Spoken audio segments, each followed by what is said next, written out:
Ok, maintenant on va parler des layers. Les layers, c'est probablement la base la plus fondamentale de Photoshop. C'est quelque chose qu'il faut absolument comprendre pour pouvoir travailler avec Photoshop. C'est un élément essentiel. Donc, ce que je vais faire, c'est que j'aimerais ouvrir plusieurs documents, plusieurs images et les combiner dans un seul document. Donc ce que je vais faire avec MiniBridge, je vais sélectionner la première, garder la touche Shift enfoncée, venir jusqu'à la dernière ici et les glisser à l'intérieur de mon canevas de Photoshop. Une fois que c'est fait, je vais minimiser Bridge pour avoir tout l'espace nécessaire pour pouvoir faire la démonstration. J'aimerais maintenant travailler avec cette image comme étant mon canevas principal et importer les autres images ici à l'intérieur de celle-ci.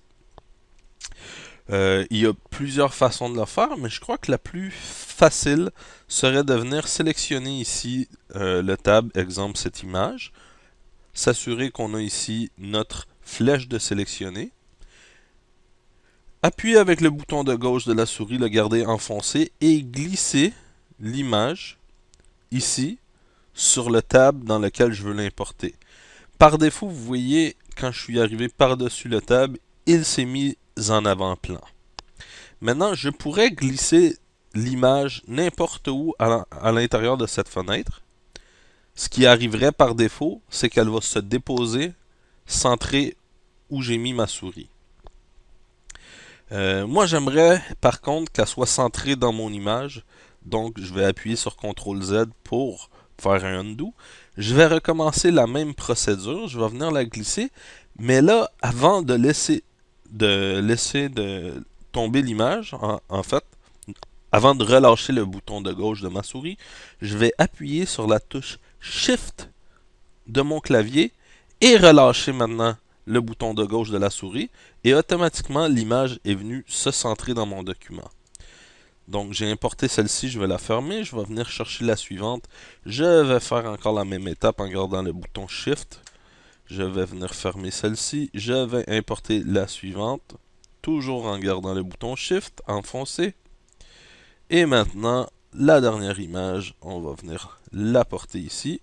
Et voilà, j'ai importé chacune des images dans mon document principal.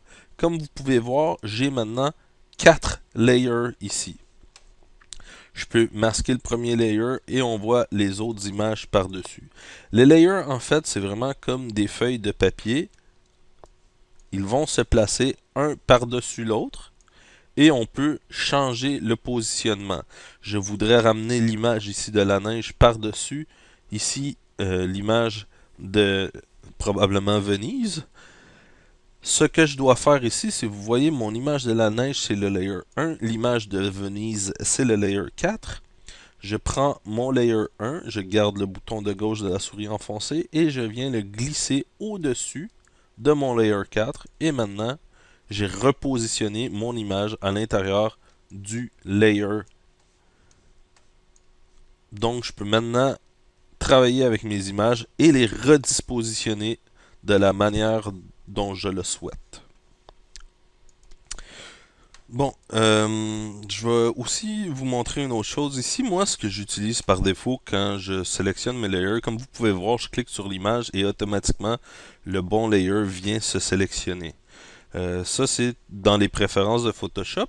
Par défaut, il me semble que ce n'est pas activé. Donc, moi, ici, il y a une petite case en haut qui s'appelle Auto Select Layer ou Group. Par défaut, moi, j'utilise le Auto Select pour les layers. Comme ça, je peux sélectionner mes layers. Si je désélectionne cette case, ce qui va arriver, c'est que peu importe sur quelle image je vais cliquer, c'est toujours celle qui est sélectionnée ici à l'intérieur de mes layers qui va bouger. Donc, si je voudrais changer une autre image, il faut vraiment que je vienne la sélectionner dans mon panneau de layer avant. Je trouve ça beaucoup moins intuitif. Donc, je préfère cliquer la case ici, Auto Select Layer, qui va venir sélectionner mon layer automatiquement. Là, ce que je vais faire, je vais enlever le fauteuil roulant motorisé parce que Bon, c'est pas un paysage, il fait pas partie des paysages comme les autres. Et je vais vous expliquer encore une dernière chose à propos des layers. Quand je vous disais que c'est comme, si on veut, euh, une feuille de papier que l'on place par-dessus une autre, je peux ici cacher mes feuilles de papier.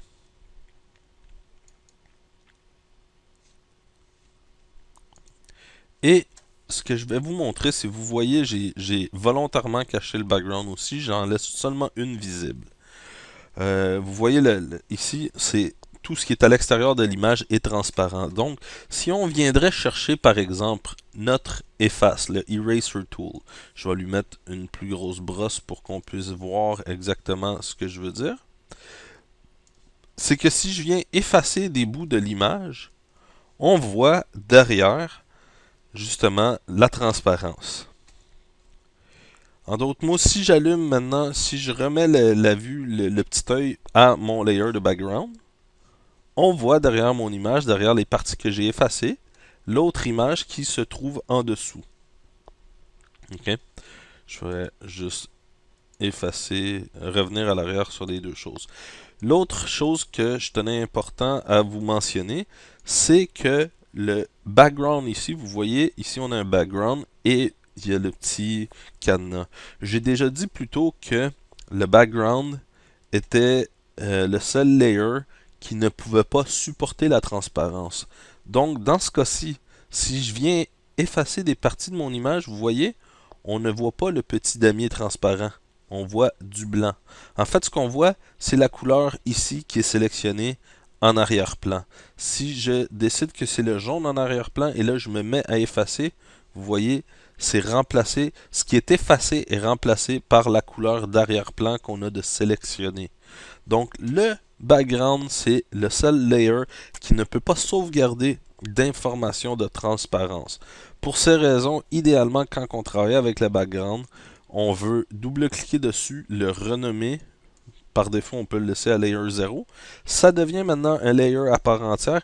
Et si maintenant je décide d'effacer, on va voir la transparence derrière ce layer. Et on pourra finalement déplacer des images en dessous et les remettre visibles.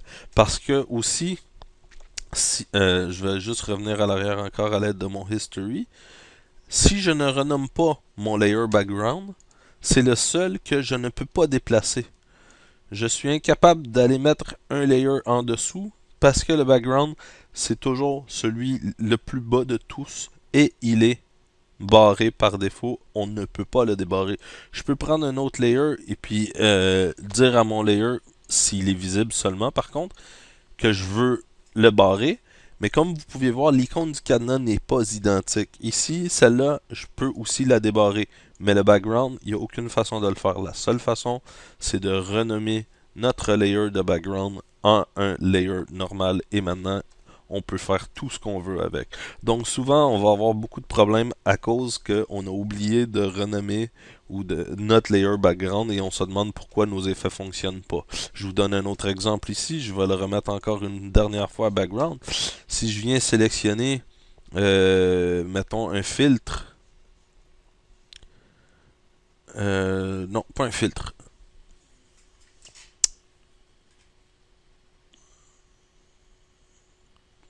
Vous voyez, j'ai plein d'options ici que je ne peux pas sélectionner, qui sont grayed out, comme un transform, un free transform, un stroke. Tous ces effets-là ne sont pas applicables sur le layer background. Si je renomme mon layer background et que je reviens maintenant dans mon edit, vous voyez maintenant j'ai le free transform, je peux l'appliquer, le stroke, je peux l'appliquer, le fill, je peux l'appliquer, je ne pouvais pas avant. C'est des effets qu'on ne peut appliquer seulement sur un layer et non pas sur un background. Je vais maintenant vous montrer une autre petite chose à propos des layers, c'est qu'on peut aussi changer par exemple la transparence d'un layer.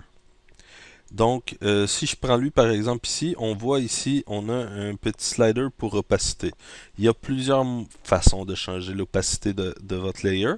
La première, c'est d'entrer ici manuellement les informations, comme 50%. Vous voyez automatiquement mon layer a maintenant une opacité, une transparence de 50%. Une autre façon, ce serait de cliquer ici et on a un petit slider qui nous permet de changer l'opacité aussi. La troisième et avant-dernière façon, c'est en positionnant la souris par-dessus le mot opacity et en enfonçant le bouton de gauche de la souris et en glissant, on peut augmenter et réduire l'opacité de cette manière aussi. Et une dernière façon qui est pour des incréments de 10, c'est sur notre clavier, le clavier numérique, si j'appuie par exemple sur la touche 7, il me met mon layer. Oups, faut pas que l'opacité ici soit sélectionnée. Donc ce que je veux dire, je sélectionne un autre layer, je reviens ici par défaut, j'appuie sur 7, automatiquement il me le met à 70. 8, 80, 2 pour 20, 1 pour 10, 1, 0, 0 ne fonctionne pas, va pas me le remettre à 100, il va me le mettre à 0. Mais par contre, la touche 0, elle, va me le remettre à 100. Donc c'est une dernière petite technique pour voir et comprendre qu'on peut mettre de l'opacité à un layer, de la transparence à un layer.